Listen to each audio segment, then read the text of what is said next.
Good morning, everybody. Thank you much for being here to the Assistive Technology for Employment and Independent Living Program, ATEI staff session number 2. We greatly appreciate everybody joining us today. I have already gone over our housekeeping, but for the sake of the recording, I'll certainly introduce myself again. My name is Natalie Guzman. I, of course, work for RSA. I'm your Performance Improvement Manager. And I want to introduce our other speaker with us today from NAU, and of course, ask him to unmute himself, Nathan Poulin. Good morning, everyone. I'm Nathan, and it's great to be here this morning with you. Thank you so much, Nathan. Nathan and I are going to be kind of going back and forth with our slides. So I am here to, of course, do the little bit of housekeeping and intro. No worries about anybody being late today. We greatly appreciate you're here and you're in good company with 114 individuals on the line. So we are very grateful everybody is here to learn about the ATEI program. So I'm going to go ahead and let Nathan start us out with the introduction to the program.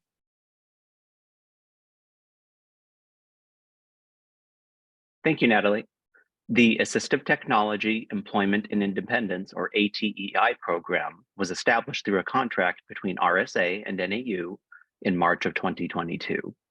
ATEI offers a new way of providing comprehensive AT services to VR clients. Services under this contract were piloted by Region 3 to include individuals who are deaf, hard of hearing, blind, visually impaired, or deafblind. Appropriate referrals included, but were not limited to, individuals who were not interested in, not ready for, or did not need service offerings through comp blindness programs, individuals who were employed and needed AT to maintain employment, students struggling in school or training programs, and individuals who needed AT evaluation to identify services for the IPE. We are very grateful for the pilot group participants as the process, forms, and best practices were based on their feedback.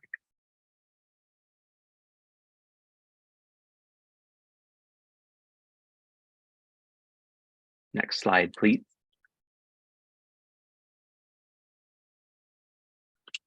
A few quick introductions. So again, I'm Nathan. I am the director of the ATEI program. We've got several of our staff here as well who will give a chance to introduce themselves a little bit later. Heidi Lervik is one of our AT specialists, as is Marianne Barno. They have specialties in audiology and speech pathology, respectively. We also have an on-staff inventory management person, as well as an admin assistant to help us keep all of our files organized. Next slide, please. And Nathan, my apologies. I understand Sure. I'm showing a strange looking slideshow. So I'm just going to stop this here real quick. Okay. And, oh, and look at that, caught somebody in the waiting room. So I'm sure they'd appreciate getting to come in here. All right. And of course, right? Of course, it's on the recording today. So just a couple of reminders, because I do see some folks that have just come into the room. Please make sure that you stop your video. I'm going to show the slideshow again. I just want to make sure that we're seeing the right things here.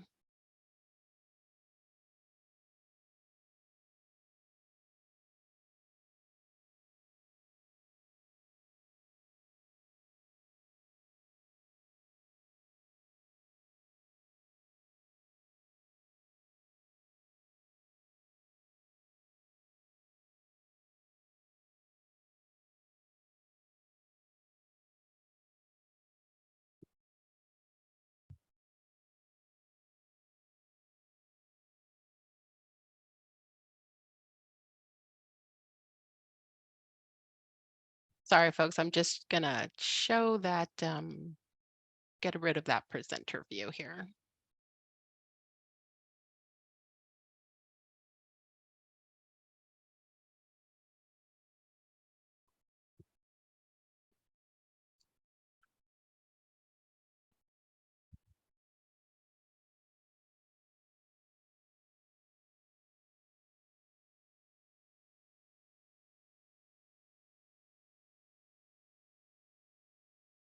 So now we will discuss ATEI services that are available to you, or more appropriately to your clients. So ATEI will provide comprehensive assistive technology evaluations with focus areas in communication, employment-related independent living, computer worksite access, worksite, and other. We will also handle the purchase and delivery of AT products and equipment, including client-specific AT product purchases and product delivery to clients. We will also handle AT implementation services, which will include product installation, setup, and configuration, as well as client training.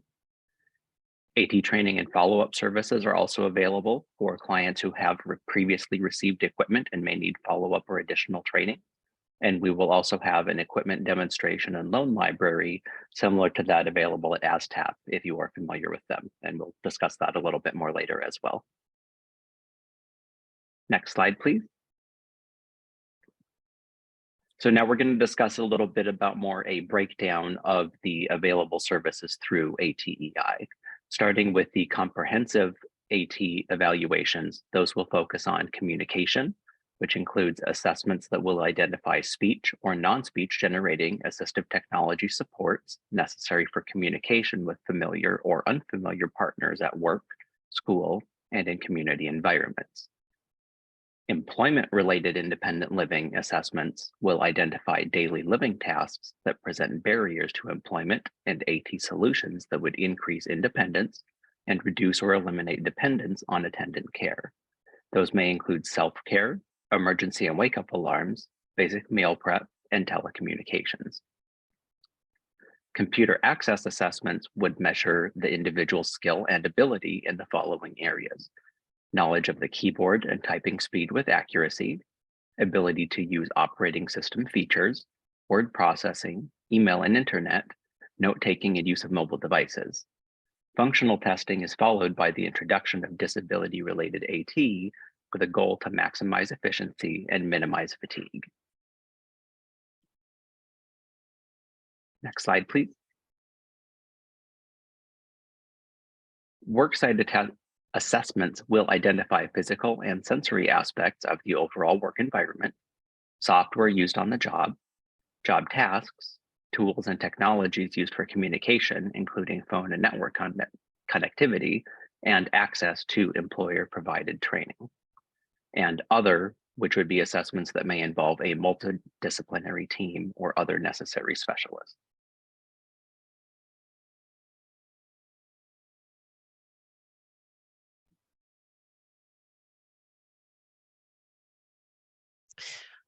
Thank you so much, Nathan, for going over the services and what you can expect in regards to the services that they provide.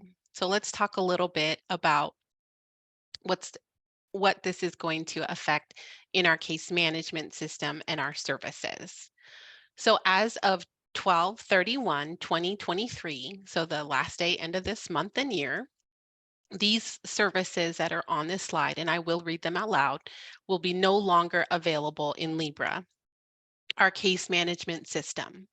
That includes AT, Computer Access Assessment, AT Workstation Assessment, Assessment Independent Living Employment Related, AT Independent Living Assessment, AT Other Assessment, AT Support Services, AT Instruction in the Use of AT aids and devices, AT Job Modification, AT BVI aids, which is blind visually impaired aids devices, AT BVI aids devices non-contract, AT Cognition LD, which is learning disability, TBI aids devices, TBI, traumatic brain injury, AT DHH aids devices, that's deaf, hard of hearing, AT DB CVHL, that's deaf, blind, comprehensive vision hearing loss, or combined vision hearing loss, my apologies, aids devices, AT environmental control devices / services, and AT Ergo/PH AIDS devices. So again, these services will be deactivated as they will be provided by ATEI services. Let's talk about services that are not provided by ATEI. And I'm actually going to skip to the information below those bullet points to say RSA will continue to purchase these services using current methods providers. ATEI is not replacing comprehensive blind, visually impaired contracts and services. So services not provided by ATEI include hearing aids, adaptive driving, vehicle modification, home modification, scripting, and medical services, including clinical low vision. Please know, as I've been messing with these screens, I have realized that our Q&A document, I've not put that link in there. So I will pause here in just a minute. We certainly want to encourage you folks to ask questions, but we certainly want you to see the questions that have already been asked and answered from our first session. So I will get that link here in just a minute. Just wanted to mention that. So in regards to planning services, and this is super important, you'll note it says planning ATEI services. So while RSA staff will be planning services in Libra in your case management system, staff will not be generating any authorizations or paying any invoices in Libra. That's why it's not called planning and authorizing services. You're simply planning these services. Payment for ATEI services will be handled at an administrative level. So again, you are not sending an authorization, and I will show you in just a minute how you'll plan this service in Libra. You need to know the exchange of client information with ATEI or via the ATEI referral form that Nathan will demonstrate here in a few minutes. It's allowed and should be treated the same way as any other vendor or managed service provider. RSA and ATEI have a contract for the provision of AT services to RSA clients. The ATEI referral form is secure and should be utilized to provide client information to ATEI. Emails between RSA and ATEI should be sent in secure manner using the Virtue that we use in our Google or Gmail. So here is how you will plan this service into Libra, and I will read the details aloud. For service category, it's rehabilitation technology. The name of the service is AT Comprehensive Services. The vendor is Northern Arizona University. That will auto-populate the location number. The number of units, you can plan simply for one unit. Use the unit each at a unit price of $0. It's very, very important. So there are no dollars attached to this service. It will be funded by our agency. And again, it'll auto-populate that cost of $0. And in the service details, in the sample, it says ATEI Comprehensive Services, and parentheses, assessment, equipment, training. The service dates in this sample, January 1st, 2024 through May 30th, 2024.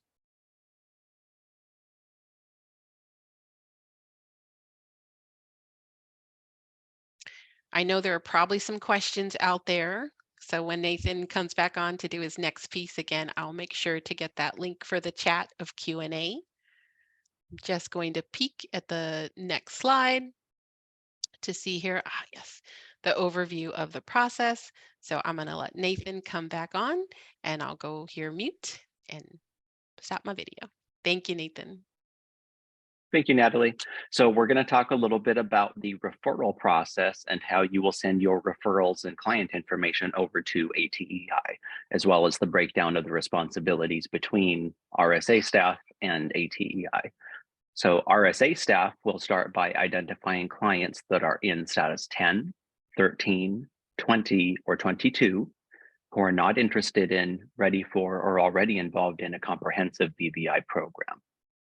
You will complete the ATEI referral form. We do have a link to it here in the slideshow, so you'll have a copy of that in the slide deck you receive, and we'll go into that link a little bit later to go through it step by step. The initial service request should be completed for a comprehensive AT assessment, and you will upload a copy of the completed referral form that you received back from ATEI to your ECF in Libra. Within 10 days of receipt of your client referral, ATEI will email a copy of that completed referral form back to you. We will assign your referral to an AT specialist. We will contact the client to schedule the evaluation, and then we will email the confirmed evaluation time or date to the client as well as the counselor. Next slide, please. For the assessment process, ATEI will coordinate with the client to complete the comprehensive AT assessment, and within 15 days of the completion of evaluation, we will document those findings and recommendations from the assessment in a comprehensive report, and that report will be emailed to the referring VRC, as well as a copy is sent to AIB to upload. Within 10 days of the receipt of that comprehensive AT report, we ask that the VRC will review that report and the recommendations, that they will consult with ATEI or the RSA AT coordinator if needed to address any concerns or questions, that they will respond to the email from ATEI and indicate their approval for recommended services and equipment, and upload a copy of that approval to the ECF. I will point out that we are being careful to use the term approval here and not authorization. You are signing off on a document with your approval to implement the recommended equipment, but that's different than a Libra authorization. There's no dollar amount associated with that. Next slide, please. So this is a copy of a equipment recommendation form. This is a sample of what a report might look like that you would receive following completion of that comprehensive assessment. So you'll see it indicates the name of the client, it indicates the AT specialist and any other staff involved, including the counselor, and then it goes into a description of the evaluation and who conducted that, and the recommendations for the equipment, where it breaks down a list of the equipment, a brief description, and the costs involved, as well as a little bit of information on how that will be implemented and put into place. So this is a brief example of what an equipment recommendation would look like that you may be asked to review and approve, where you would contact ATEI back with your approval, as well as upload that to your ECF.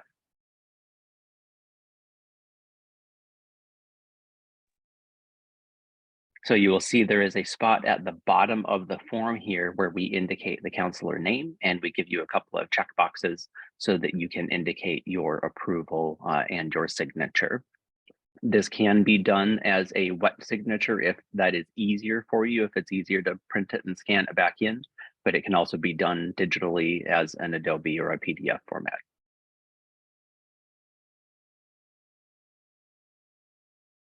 Next slide, please.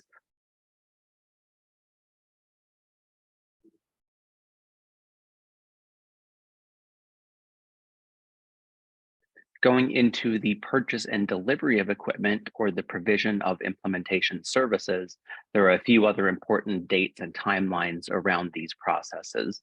ATEI will, within 10 days of receipt of approval of that equipment recommendation, purchase the AT equipment. Within 10 days of receipt of that equipment, we will contact the client to schedule delivery of the equipment and to start out their implementation services. Upon delivery of the equipment to the client, ATEI will also obtain the client signature on the RSA equipment contract with client form and we will email a copy of that form to the VRC so you don't have to worry about tracking down that equipment or keeping track of model and serial info. We will do that for you. And for every 10 hours of implementation, services, or training, or once per month, whichever comes first, we will email a progress report to the VRC as well as send a copy to AIB for upload. And then within 15 days of service completion, we will email the final report or closure summary to the VRC as well as to AIB for upload. For a few other counselor responsibilities, the VRC will, upon receipt, scan that signed RSA equipment contract with client form into the ECF, as well as maintain contact with the client and review any progress or closure notes from ATEI to ensure the client is receiving the necessary services and achieving outcomes in a timely manner.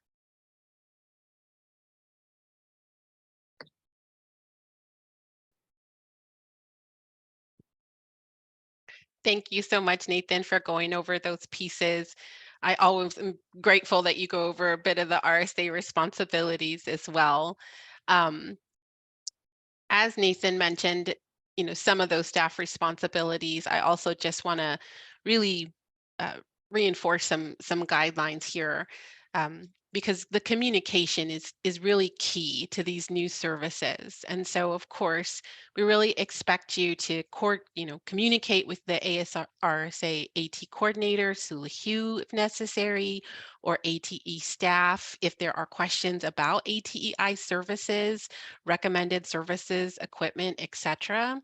As you saw in that recommendation form that you're going to get, you have that option if you'd like to perhaps have a conversation first. Let's talk about the assessment. Let's talk about some of these things that you're recommending. If you'd like to do that before moving forward, that is absolutely just fine.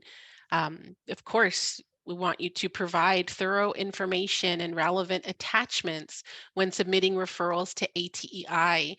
Just as we would with any provider, we want to make sure that our ATEI providers know what is the current situation with the client, i.e. why are you referring to them to ATEI services? And you'll see in that referral form that Nathan will go over where there really is an opportunity to provide them with a lot of information regarding your client.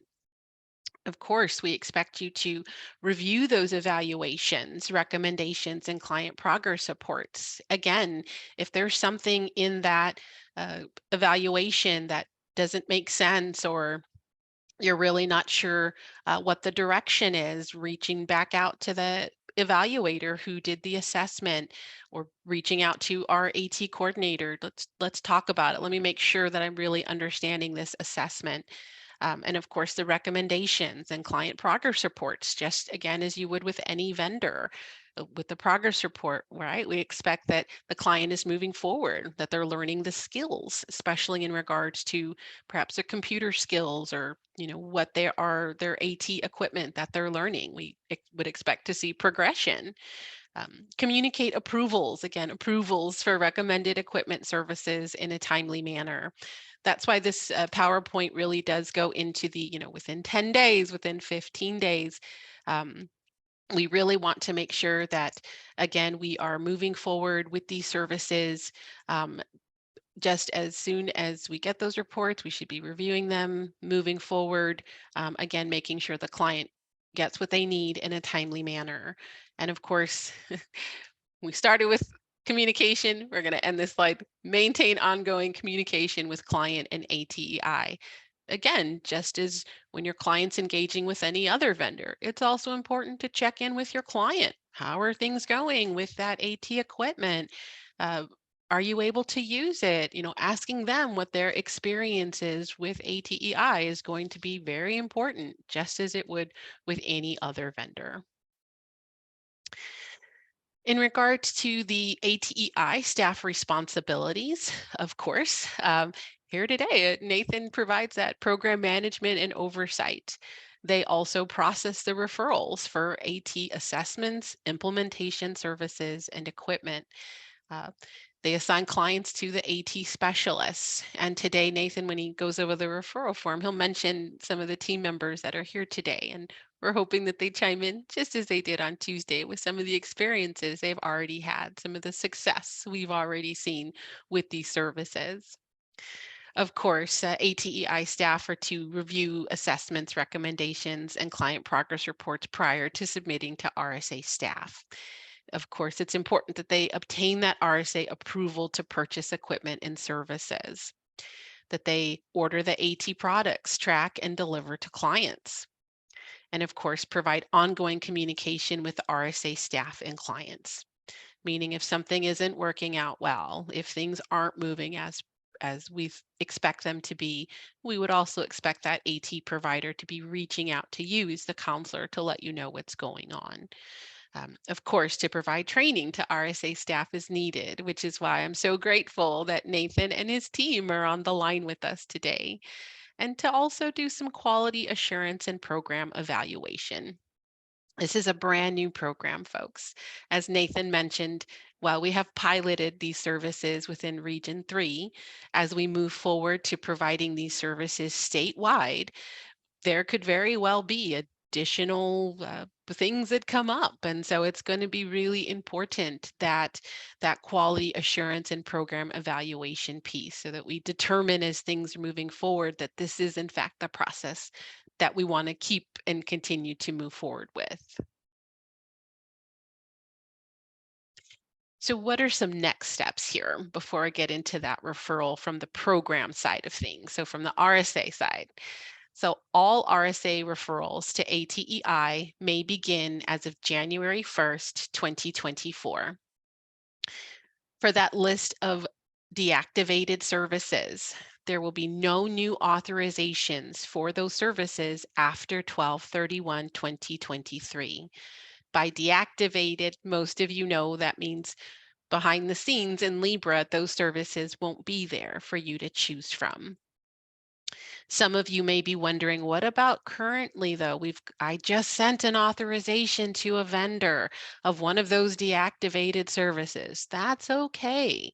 The vendors of deactivated services have until March 31st, 2024, or the authorization end date, whichever is earlier, to complete those services. And I'm sure it's a question lots of us have, want to make sure we maintain our relationships with vendors. So I really wanted you all to know that our RSA AT providers have been receiving communication regarding ATEI services since April of 2022 and with regular updates. So please know this is not new. This is not a surprise. Our providers continue to be encouraged to contact NAU IHD regarding opportunities to subcontract with ATEI because, of course, we'd love to continue working with all of those vendors just as we have, but they may need to come into the as a subcontractor under ATEI. But again, I just wanted to make mention of that so you folks, if you're talking to a vendor, it's okay. They know these ATEI services are coming. And then since I did drop it while Nathan was talking, I did just want to mention that Q&A document link. Hopefully you've all seen it by now. And I think I did this a couple times in our other session, so I'm going to just do that right now, which is I'm just going to drop the PowerPoint one more time. I know a lot of folks come in and out of the room, and that's just fine, but I do not want you to miss the staff session PowerPoint. So we do have a question, and I'm going to go ahead and answer this question. It was a direct chat because it's on the Q&A. And as I said, and we will spend after the referral form, we will spend some time answering these questions. We want to make sure that we answer these questions live for you. So I will just make mention, I've got a question here about computers for school, just a basic computer for use. And that was a big question that came up on Tuesday. And so I'm glad that I'm able to answer that today. So on the Q&A document, I'm not sure why it's highlighted now, but that's okay. You will notice there is a question in there, and it is on the, my apologies. I know it's a computer. There it is. So it actually starts, the person asks, will this be the same procedure for general purpose equipment like a laptop for college? And in this person's example, very similar to the person who chatted me today, client does not need any AT and the computer is not a disability related need. They just need a computer to attend college. So we will refer you in that answer to VR policy section 13.1 under rehabilitation technology. Under the letter O, it says that when a personal computer is not to accommodate a disability related need or an accommodation, it is considered a goods, service, and subject to economic need. And so on the RSA allowable services spreadsheet, you will see in the other services employment related tab, there you can see the purchasing method for purchasing a personal computer. So I just wanted to point that out, as it was a question I just got, and it was a very big question from Tuesday. I will tell you that the person who asked that question is also a supervisor and is going to be checking in with contracts regarding that process, because it is a very different process than purchasing a computer for AT purposes. So, but very good question. And I'm glad I could just mention the Q&A document. But again, because I've had folks come in and out of the room, I'm just drop the ATEI staff sessions PowerPoint again in case you missed it. I'm also going to drop the ATEI referral form instructions PowerPoint, as that's the PowerPoint that we're going to be going over here next. After we move through the referral, PowerPoint, then we can go through the questions and answers to make sure we've got all the questions. So one more time, folks, I'm actually going to be showing here the ATEI referral form PowerPoint, and come back to my Zoom meeting here so I can see all the things. And let me go ahead and start sharing that screen.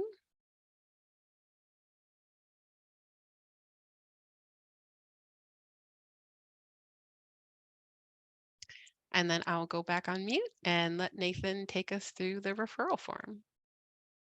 Thank you, Natalie. So the form that you will use to submit your referral is an online form. It's a web form through the Qualtrics form service. And so it is secure, it is safe and HIPAA compliant, and it is safe to submit any of your client information or upload client files and any other sensitive HIPAA or PII info. Starting with the screen that you see up right now, this is sort of a preview of a couple of different sections of the form that you will fill out. It is set up such that you do have to fill out and complete any required fields before you can move on to the next one. And so we do have that set up in a way that it validates the information you submit. So there's a few things that you do need to know.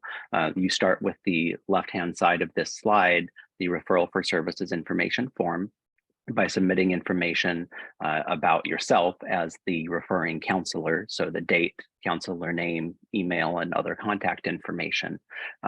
Again, some form information is validated. So dates, for example, do need to be the full month, day, year format, including the slashes. You do have to use a valid email address and phone number, which does include the area code, and you do have to put the dashes in between each of those prefixes. From there, after you have submitted your counselor information, you will be asked to select the type of service that is going to be required for your client.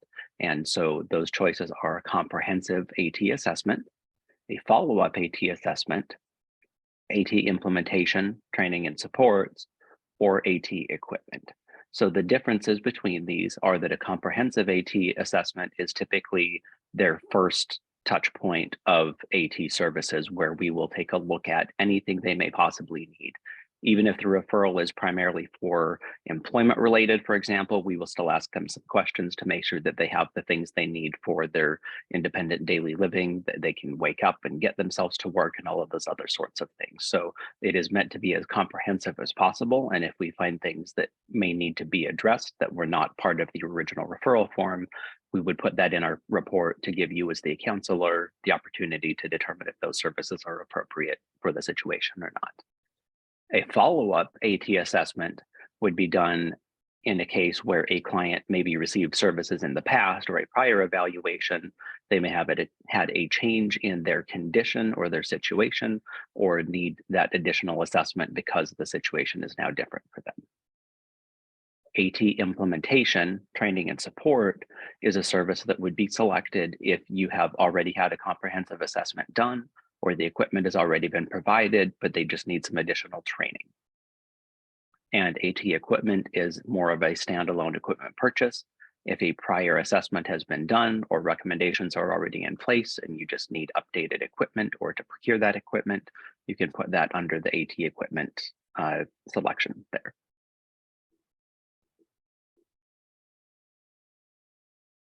Here is another kind of breakdown of a few screenshots, again, condensed into one slide. So each of these 3 vertical columns that you see here would be areas in the form that you would fill out. So after you select the type of service, we would then ask for information about known barriers and examples relating to the client. So you may put in as an example that they are a user of computer and AT skills and they use JAWS, for example, or a communication device for assistive and augmented communication. You would put in whatever checkboxes or info you have. This is really a very short summary spot. There is a place later on where you will be able to upload larger files and more detailed information. After capturing that counselor and initial barrier information and the type of service, we then collect information on the client. So the typical client identifiers, name, birth date, and other contact information. I will note that we also ask for preferred and alternate contact info. We know that some of our clients are non-communicators or that may rely on a friend or family member or caregiver to provide interpreting or other services for them. So if there is an alternate means of contact needed, please make sure that you specify that. I will mention, though, that we do have the ability to provide accommodations where needed. So we can and will provide for ASL or certified deaf interpreters card and the like as needed to support the meeting with that client to complete their evaluations and service provision. And there is a section there to indicate those accommodation needs. Oh, I'm sorry, you're good. You can go on, Natalie. On the next section, we collect a little bit more information on the client, including their current status and what program they are participating in, any employment goals that they may have, their history, more disability information. And you'll see here where there are several sections or check boxes that you can choose for known areas of disability. We put these in very broad categories: vision, hearing, speech communication, cognition, physical, behavioral, and other. And the form is a semi-smart form in that whichever of these boxes that you check, it will then prompt you a little bit later on with an opportunity to upload files or other associated documents associated with this. So if you check that vision box, a little later on, there will be a pop-up saying upload your vision-related assessments or other documentation. And then we also ask for a little bit of information on any other current assistive technology that is in use by the client. Next slide, please. So here's an example of some of those attachment forms that I mentioned. So again, if you click any of those boxes for the specific areas, you will have one or more of these types of pop-up forms come up that will give you an opportunity to submit upload files from your own computer. So those can be Word documents, PDF files, and similar uploads. We will have an opportunity to put those in each of these different areas, but if you find that you have more than you can send in one, you can always follow up with an additional email or put it in another area after. The system does limit you to the number of files you can upload. And we are aware that there are a few issues with JAWS. The form is JAWS and screen reader compatible, but there are a few extra steps needed to be able to upload the files. If anyone has any concerns or access issues with that, let us know offline and we'll guide you through that one-on-one to make the process simple for you. Nathan, I'm going to go ahead and ask a question I got in the chat because it's in Okay. regards to this referral form. How large can those attached files be? That is a good question. I believe it is 25 meg. If you find that you're trying to upload something that is too big and it won't go through, just send in the rest of the referral as best you can. And when you get a confirmation email back from ATEI that we received your referral, you can respond via email that way and send a link or whatever other means of sharing a larger file that works for you. Thank you.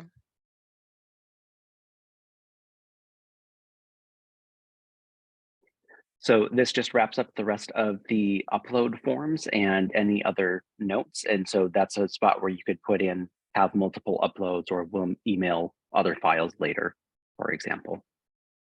And once you complete all of those, you'll click next and you'll get a confirmation at the end that says, thank you for your submission. Again, that will then be followed up with us doing all of our internal work. You will get a confirmation email back from us indicating that we've received your client's request and that we are working on it. And from there, the process will entail us doing an internal review, looking at who is best suited to assist the client, or what multiple specialties, if necessary, may be best suited to assist that client. And that would then be referred to an appropriate AT specialist. So again, on our own staff, we have Heidi, who works with audiology, and Marianne, who primarily works with speech pathology and communication. We also have Sandy Hemer, who is our inventory assistant manager, and Gay Champagne is our admin assistant. I'm mentioning these names because some of them may be familiar to you. Almost all of us have been involved or worked with many of you in some way in the past. We are all very familiar with RSA processes. Sandy and I both came from the Business Enterprise program. Heidi has previously worked with VR, and Gabe previously worked with the Older Individuals Who Are Blind program. So we've all been working with RSA for a very long time, and we are very excited to continue and maintain that long-term relationship. But it's not just us. We will be doing this with a broad and comprehensive team of AT professionals. There's no way that the 5 of us can handle all of the VR caseload. So we do expect to work with all of the same prior vendors that you had been previously using. Many of them have signed up to be vendors or subcontractors with us already and are very excited about the opportunity. Without going into great detail, it's a big advantage for them as well, because we have been able to make some adjustments to some of the insurance and liability requirements. There's a pretty significant salary or pay hourly rate increase for them of about 50% over where they were previously. And they're now able to get reimbursed for some of their travel expenses as well when going through our program. So this is hopefully going to be a much better situation for all involved. It'll be easier for the vendors to do their work, and the clients will hopefully receive better service as well. And as I'm mentioning the vendors that will be involved, I want to take a moment to reflect on client choice, because that's something we haven't talked about yet. When that referral process is initiated, part of our contact when we reach out to the client to begin scheduling is that we will let them know what vendors or service providers may be available to complete their evaluations and their assessments. And we do give them some input and some information on those vendors or providers, and give them an opportunity to choose who they feel may be the best fit for them. And speaking of that service delivery, I want to mention that we are very much aligned with Kristen's philosophy for RSA as a whole, starting after COVID, that we want to meet the clients where they are at. And just like you may have an opportunity to meet with clients in their home or their place of work, or to do virtual or Zoom meetings, we intend to do just the same thing. We want to meet clients where they're at, so we will go to their home or their place of work. If necessary, we can meet them in a public place like a Starbucks or a library. We do have our own office as well for ATEI. We have an office with a lab space, and we'll have some demonstration equipment and a loan library available.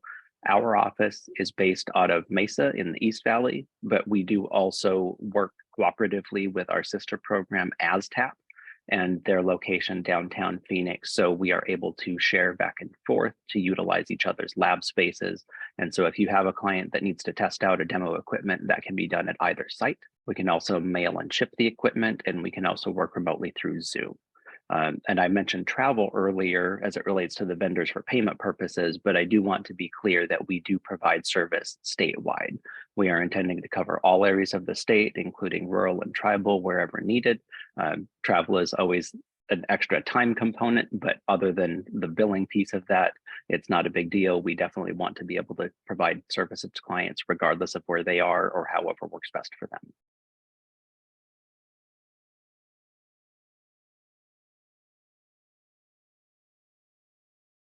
So my info is up on the screen, but I do want to take a moment if they are not feeling too shy today, at least for Heidi and Marianne to pop on and say hello.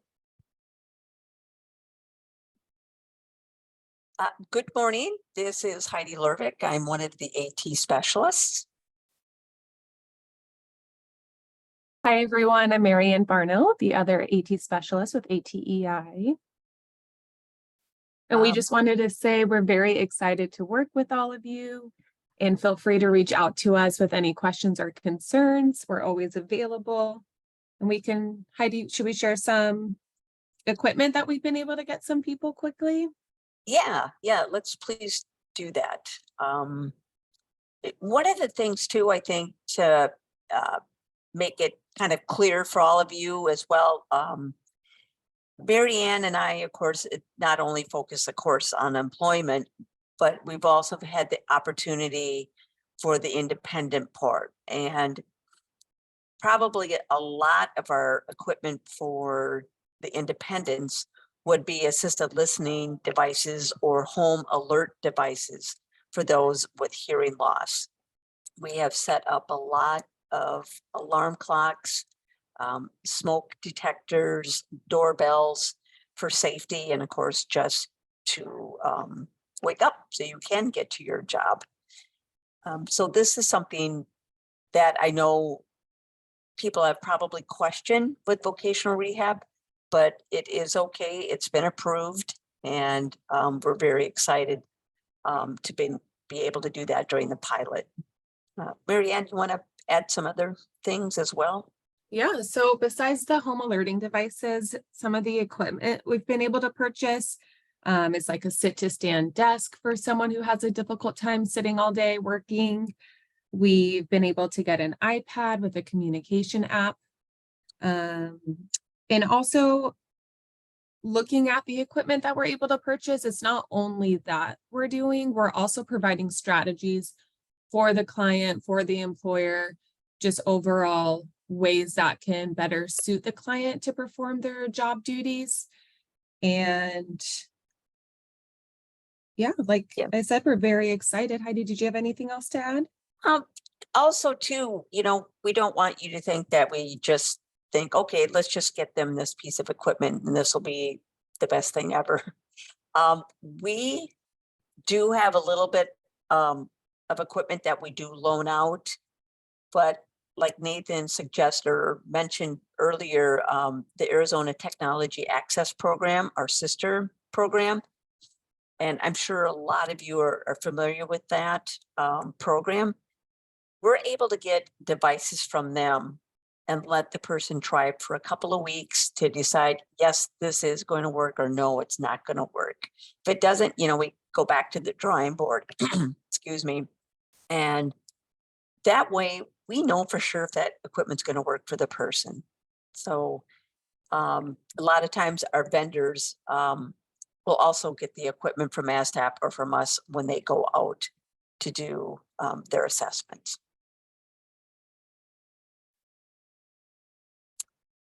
So if you guys have any questions for us, please feel free to ask them. You can always email us or give us a call later. We've been meeting with a lot of different counselors just to kind of give them a better understanding of what we do, how we're doing it.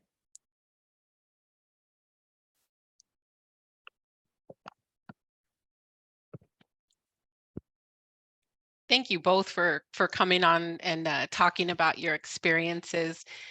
because I think that, like I said, more than speaking with me, it's always great hearing from the folks who are providing services. And I know last time we had a couple of folks who were in the pilot kind of pipe up, and I'm just going to share what they shared, which was, I remember Colleen said, it might seem complicated at first, she said, but as things get going, it's really great to see how quickly things progress. And the communication, I think, is like Heidi, Mary, Nathan, Gay, all these folks that I've worked with, Sandy, that's what's wonderful about them is their rehab. So they, these are folks I would say that were definitely in our wheelhouse. They know our culture, they know folk rehab services, and they know RSA and I feel our clients and our culture. So communication has been phenomenal with this group, and which is wonderful because that's really how things work very well when we communicate, right? Definitely. I did want to just share, and I believe I'm screen sharing our the Q&A doc right now. At least that's what my screen share is telling me. So I did want to just go through some of these questions and answers. This is really the Q&A portion of today's session. It is a 2-hour session, but as hopefully anybody who knows me, I don't hold anybody hostage. We are here to address what we need to address, but when we're done, we're early, great, gift the time back in your day. But I did want to go through some of these questions and answers because, as I said, we had quite a number of questions come up in our first session, and I've seen a lot of folks jump into our Q&A today. I don't know that I've seen any new questions, and that's okay. Oh, well, look at that. Here's a new question. And so wonderful. Somebody said, you mentioned a loan library. Was this discussed? And if maybe you folks could talk a little bit more about the loan library with ASTAP and how you work with them. This is Heidi. I'm sure. So ASTAP has been around for many, many years. And hopefully you as vocational rehab counselors have utilized them. They have probably almost 7,000 pieces of equipment. And if somebody wants to try one of their pieces of equipment, they can check it out. There's a process online how you would check it out, and then you're able to try it for 2 weeks. Not everybody's able to stop at ASTAP and pick it up. If let's say you lived in Yuma, you're not going to zip over to ASTAP in Central Phoenix. So they would ship out the equipment to you, and then you would have 2 weeks to try it, and you would have a prepaid label to ship it back to them after the 2 weeks. There is a process, signing paperwork for this, and we can discuss that more offline, or you can contact ASTAP directly.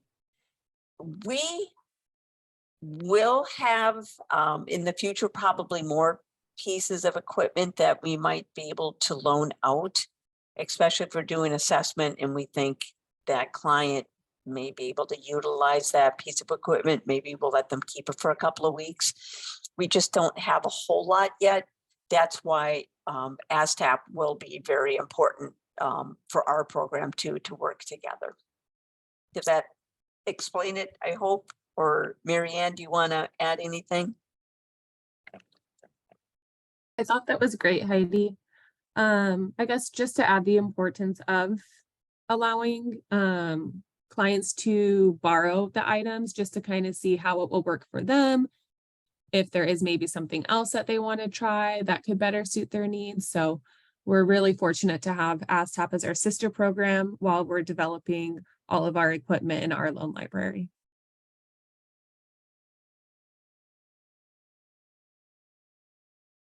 Thank you both so much for answering that question. And it was Catherine who asked and said thank you. And I will definitely add the answer, Catherine, to the Q&A, because eventually after these sessions, and certainly before the end of the month, there will be an ATEI section on our SharePoint, because as you know, that's where we house our resources. So the recording will be available, the PowerPoint will be, both PowerPoints will be available, as well as this Q&A. And so I will definitely add that answer to our sheet for those in the future. And it actually, I think, gave us a great opportunity to talk about ASTAP in general. Many of you may not know that there's a National Assistive Technology Act, and every state in the United States has an AT Act program. And ASTAP is the recognized program here in Arizona. So I think it's a great thing to tie in. And Sue, I appreciate this, put in the chat. The difference between ASTAP and ATEI is that ATEI has professional staff to assist with custom configuring the loan equipment and orientating the equipment to the client's actual need. I think it's a wonderful, wonderful thing to mention, Sue, because yes, it's a big difference. And at the same time, I think it's good to know in your resource wheelhouse as counselors, certainly about the differences, but that what ASTAP does also offer. So thank you very much for adding that. So that was our only new question from today, but that's okay. I also wanted to go back to our computer question, because not only did we talked about that question earlier, but I just wanted to add a little bit because I received some information from Vanya Pasalic, who many of you might know. Vanya is well, I'm trying to remember her formal title. I'm like, oh, she's our purchasing operations coordinator. So one, I just wanted to highlight that question again.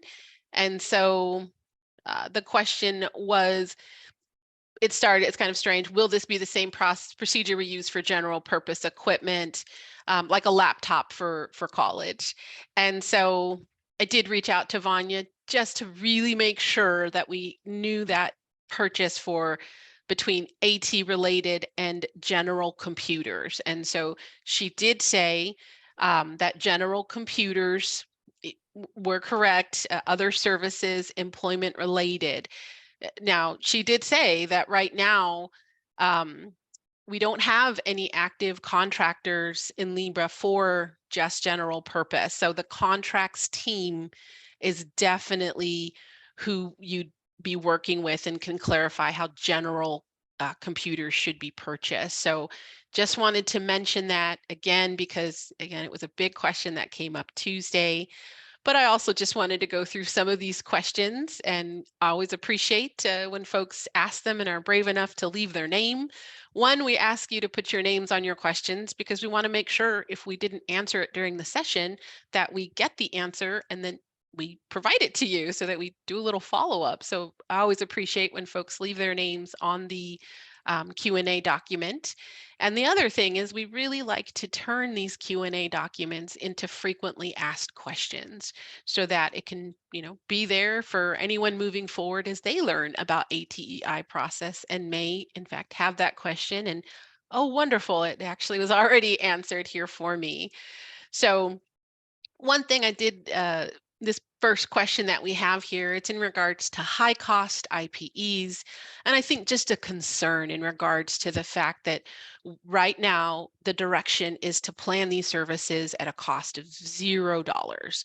So I just wanted to reiterate that, again, at this time and until further notice, you're planning for AT comprehensive services at the cost of $0. And there is no direction at this time to add any of the costs of recommended equipment to the IPE. So I know we've had a lot of questions in regards to that, but that is the answer.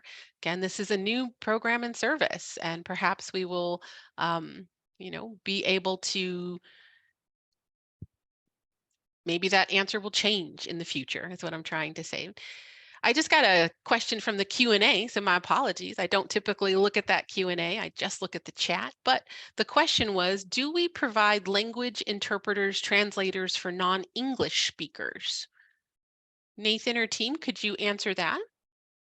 Yes, we can do that. We just need to know. So please be clear in the client's communication preferences when you're filling out that referral form. As long as you indicate that need to us, we will definitely be able to provide that.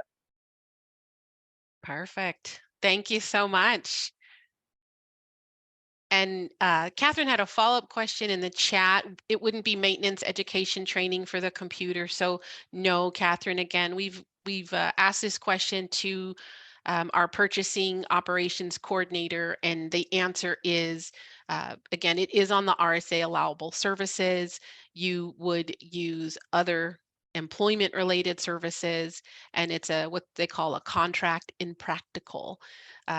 So I know it's not an easy answer.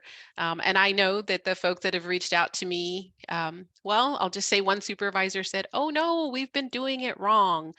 Well, the answer, the thing is, it's okay. We know now how we should be planning and authorizing general computer use computers.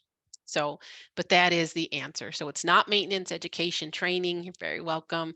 It is employment, other services. And again, please look at that RSA allowable services, and it's referred to in the answer so that you can see what is the guidance for purchasing, because it is on there. Let me just make sure, because my little Q&A is still here. All right, if I click done, there we go. Sorry, just want to make sure that little button went away. I thought I had another question. Other questions that we've had regarding these services is, are these services statewide? Yes. Or are these services going to be provided in rural areas? Yes, ATEI provides these services statewide. Maybe something that we could, maybe you folks could discuss. I think this is a great question, really about any use process and really more about the provider's process. And the question was about, what about folks, especially, youth or transition age youth who might be resistant to using, AT during the training or education process. And that was a transition counselor who'd asked that previously. And I know you folks had talked about a little bit how you use motivational interviewing, the strategies and approaches to work with the client, but I thought maybe there's something you folks wanted to add to that today. I always greatly appreciate hearing from you folks how you'd answer that. So someone who's resistant, especially a youth, maybe young adult for education or training, how would you folks approach that?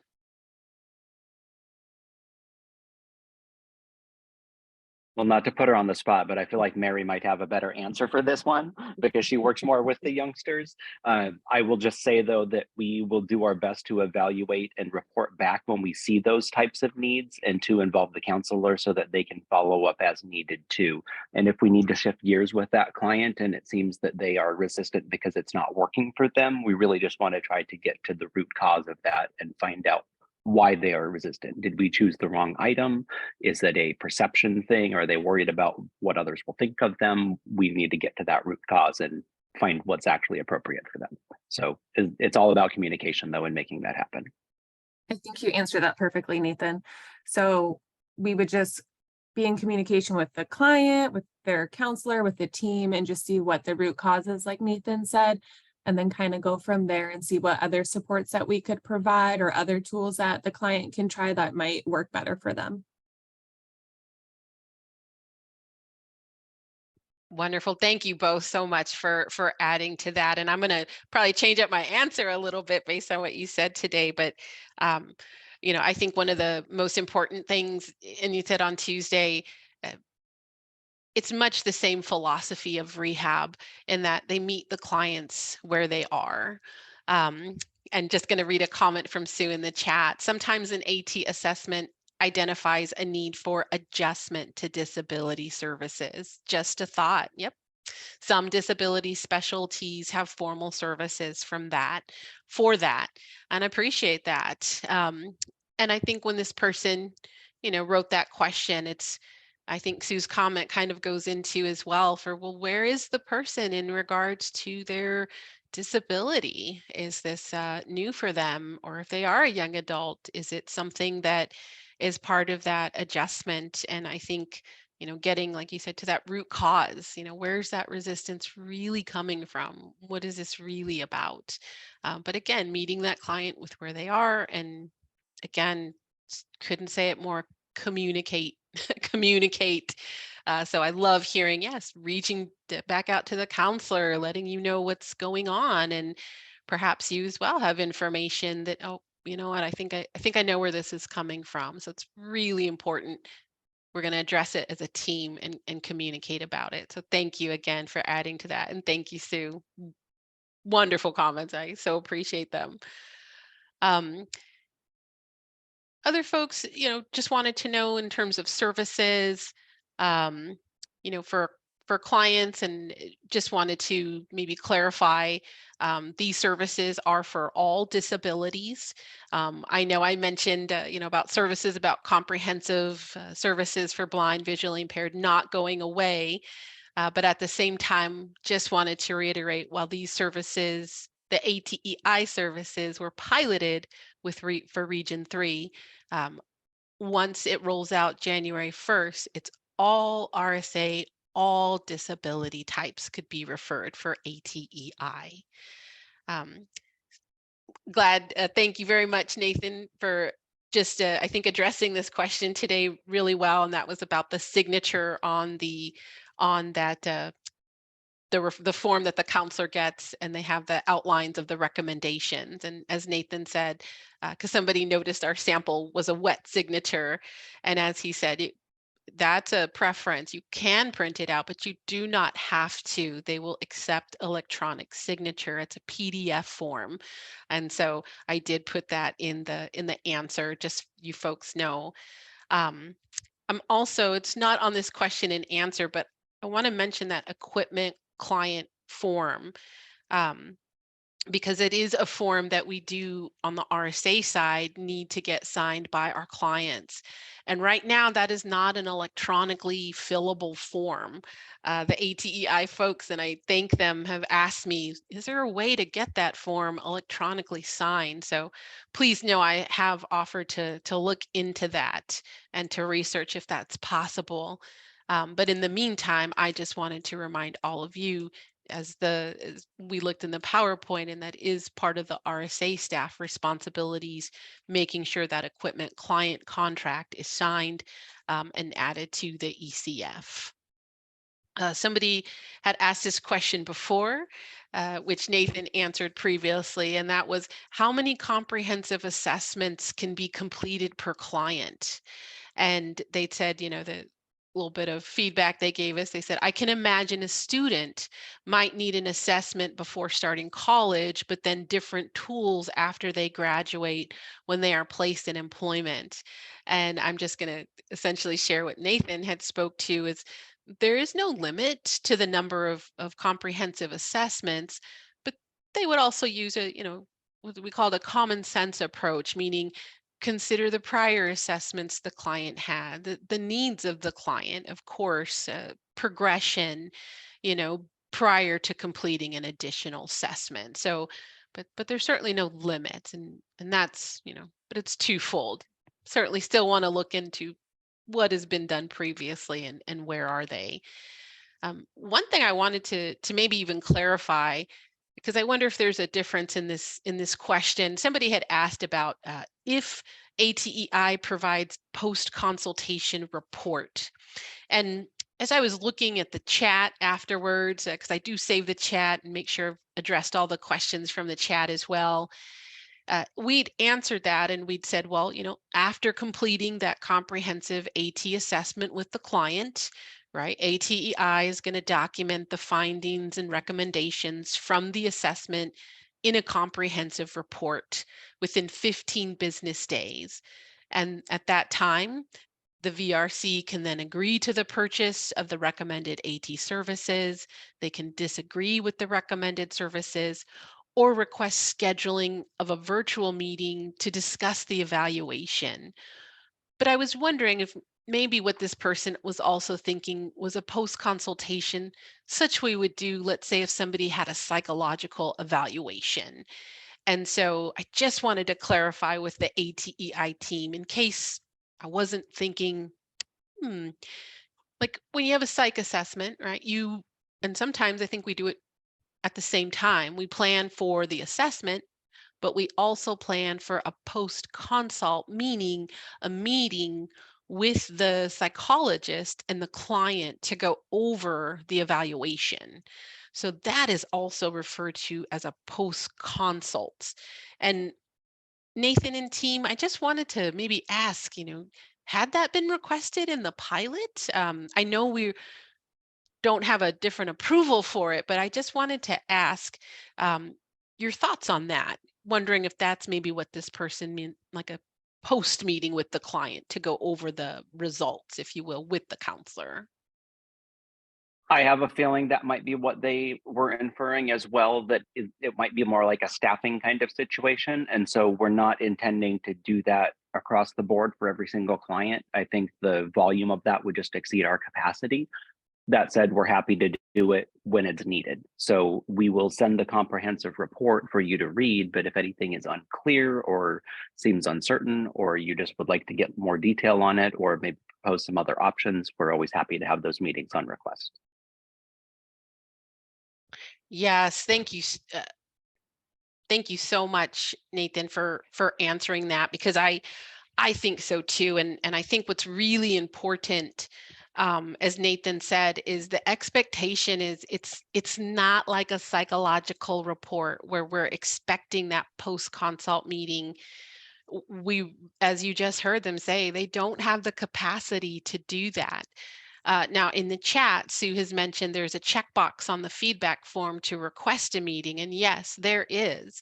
But I just want to highlight what Nathan said, and that is if it's necessary, meaning we wouldn't be scheduling a meeting simply because I want the evaluator to tell my client what the report says.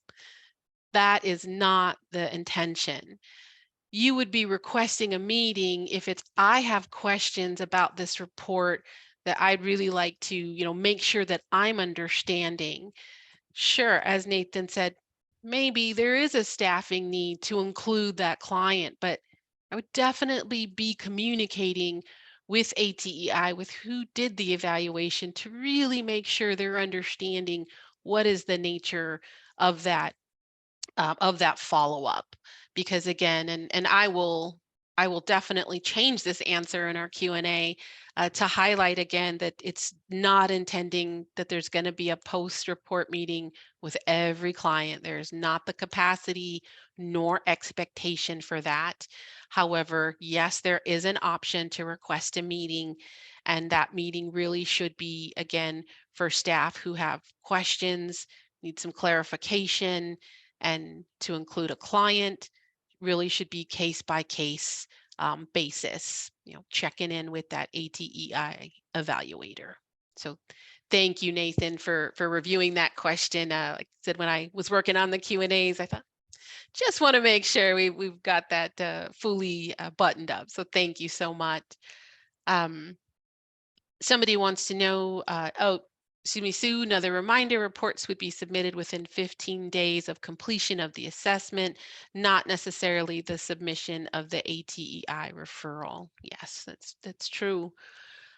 In our Q&A, someone had asked, do we still keep sending referrals to Knowledge Services? So no, this is not a referral process through Knowledge Services or the MSP. Referrals would be sent directly to ATEI using the ATEI referral form.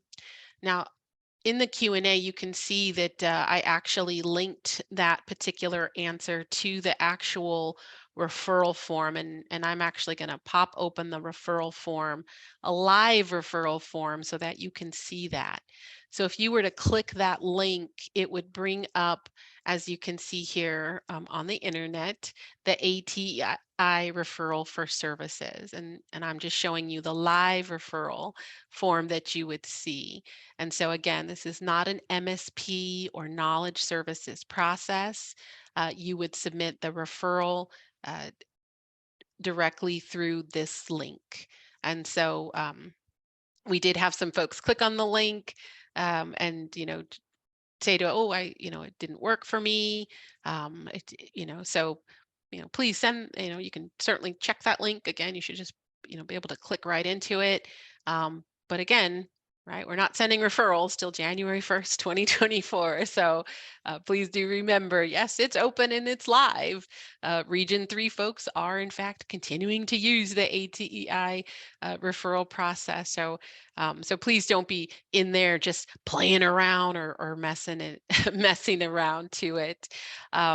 Michael has asked, will there be a link in Libra to the live ATEI referral form? No, there will not be a link in Libra. And I'll make sure to put that question on the form, but I'll answer it live here. No, there will not be a link in Libra to the ATEI referral form. And Sarah, in contracts, thank you for the reminder, Sarah, in regards to not using knowledge services or MSP. She's just put a big reminder in all capitals in the chat. That's for assistive technology only. So yes, that's only for ATEI services. Services provided by GuideSoft should still be processed through GuideSoft. Absolutely. Thank you, Sarah. Spoken like a true contracts management specialist. That's why we're glad you're here. Thank you so much. And then moving forward, somebody, and I think this is related to, again, the cost of services and, you know, in regards to thresholds, as hopefully most of you, when I say thresholds, are thinking of that RSA allowable services. Currently, thresholds are guidelines, dollar amounts, or number of services that can be provided, or how many times a service can be provided. And so, you know, she wanted to know, are they adhered to? Does this process impact the VR counselors who are on sign off? And so I'll repeat this answer at this time. Again, you'll plan for AT comprehensive services at a cost of $0. There is no direction at this time related to ATEI services thresholds or sign off. So again, no, it's not impacted by thresholds and sign off is not a question. You plan for AT comprehensive services at a cost of $0.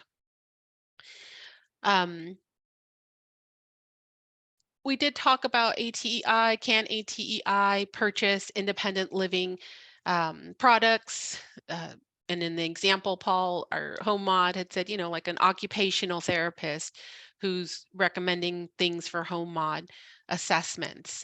Could they purchase things like a perching stool or assistive eating devices? And yes, ATEI has the ability to purchase such aids devices from a variety of procurement methods. But just the clarification again, ATEI is not affecting home modification services at all. Home mod services will continue to be provided, our normal process that we currently are using.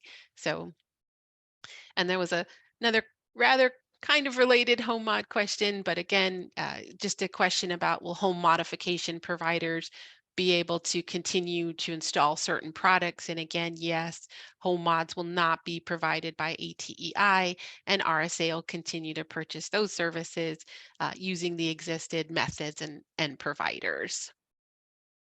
I think this was a good question that was asked in our live session, and we didn't discuss it, but I thought, you know, somebody had added to it afterwards, and I think this is really important because somebody had asked about, well, what about, you know, before speaking to the client about recommendations, is that going to be discussed with me as the DES employee?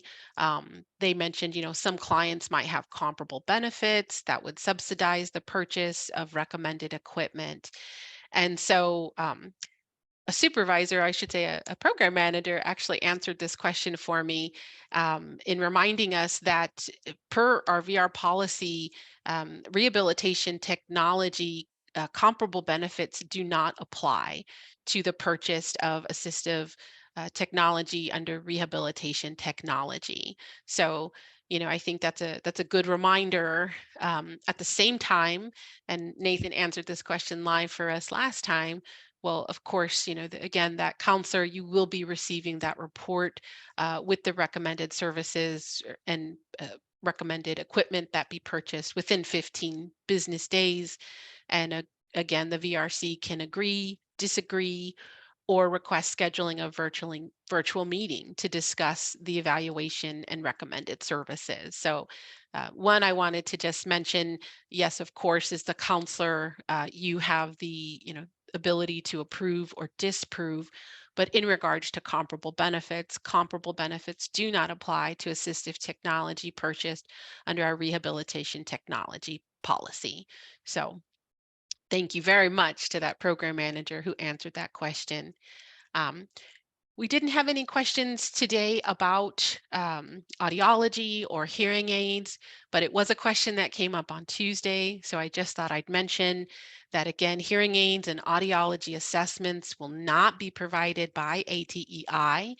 However, and I apologize, I think it was Marianne, it very well might have been Heidi, who'd said, let's say somebody we're doing an assessment and we recognize maybe there's hearing loss or and this person may benefit from an audiology assessment.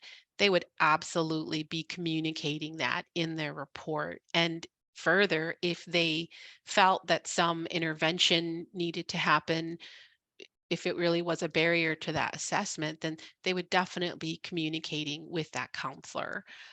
So again, it's always back to communicate so we know what's going on. But again, bottom line is hearing aids, audiology services are not affected by ATEI. The next question that was asked was about informed choice of AT vendors. So thank you so much, Nathan, for adding to my answer.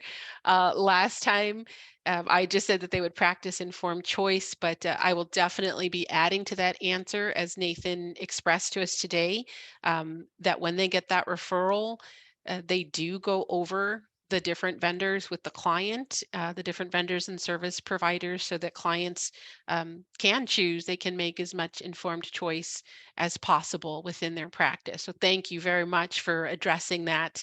And I will be adding that to the answer. And then I think you answered beautifully today in regards to the what is meant by the follow-up AT assessment on the referral form. And you answered that live last time and really just again talked us through it.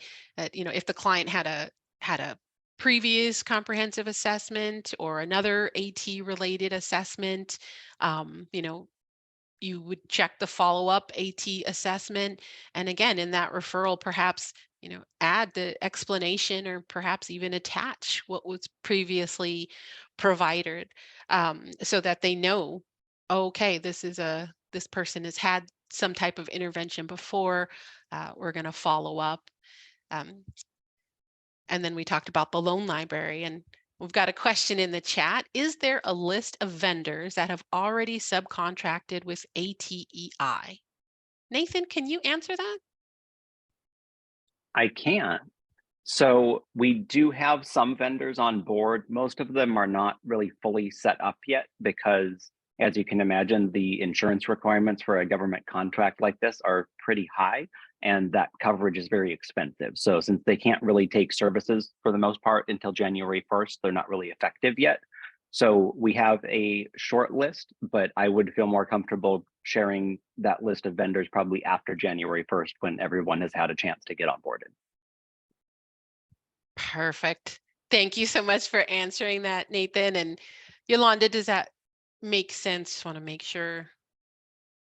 April 1st. Thank you. Perfect. And I will say, like Nathan said, oh, of course, that is one of those pieces with contracts, with timing, it's costs, like you said, of insurance. And I will definitely say that it's something we're very, very much paying attention to, who comes, as a subcontractor with ATEI. And so myself and the NAU team, we continue to have our touch points regarding these services. And so just know that come January 1st as well, I certainly, whatever I can further share, and we will be announcing some things, in the Friday updates as things, reminders, certainly that last week of December, deactivated services. Oh, and thank you, Sarah. She, again, from contract, she did mention there will be a period of transition as the vendors come online. Absolutely. And I think that's just a really good reminder. And I'm jotting that down because I love this, a period of transition, right? I think all of us know when large things such as this happen, changes, there's a period of transition. And so I'm going to thank you in advance for your diplomacy in rolling with maybe challenges that we find. But I just wanted to say that, ATEI services, and as we expressed in the beginning, um, we've recognized how important AT services are, of course, to our clients. And this is new, so while it won't be a pilot anymore come January 1st, still there's, I would say, a lot that we are going to need to assess again, that moving forward with looking at progress, how things are working. I'm going to just stop sharing my screen here so I can talk with everybody. But it is a matter of myself and my responsibility, working with our AT coordinator, Sula Hugh, and again, working with our NAU team, that we're addressing any potential issues that come up. And then Yolanda's asked, what email address should be used to submit additional documents that can't be attached to the referral form? That's a good question, Nathan. Would it So be? Go ahead. we have a shared a group mailbox, ask ATEI at nau.edu. And that's the general communication mailbox that'll be used for everything related to clients. So that's where we will send you the copy of the comprehensive report and any other information about the client. So if you don't send your extra information right away, after you submit your initial referral form and get a response back from us, you can also just reply with your attachments at that point too. Perfect. Great question. Very welcome. I will, again, please know that, after this session, I do go through the chat and I capture all the questions that were asked. I will add it to that Q&A. And again, if it probably won't make it to tomorrow's Friday updates, but they might. So I will definitely, again, have that section on the RSA SharePoint, so that all these resources and the Q&A are there. The one kind of thing that takes the longest, if you will, is just the recording, making sure that it's ready to go for everybody. But other than that, folks, we don't have any other information to share with you. We've answered the questions and reviewed our Q&A document. I don't have any new questions on our Q&A document other than the one we addressed before. But certainly just want to make sure if there are any outstanding questions. Thank you guys so much for your hand claps and party hats. I love them. I love those reactions. But again, I certainly don't want to hold anybody. So I'm going to go ahead, and I think we've come to the end of our time. So I'm going to thank NAU. Thank you, Nathan. Thank you, Mary and Heidi and Gay. And I know I always forget people. Sandy, like, my goodness, I know I'm going to forget somebody else on here. But I really thank everybody's attention today and for walking this through with us today.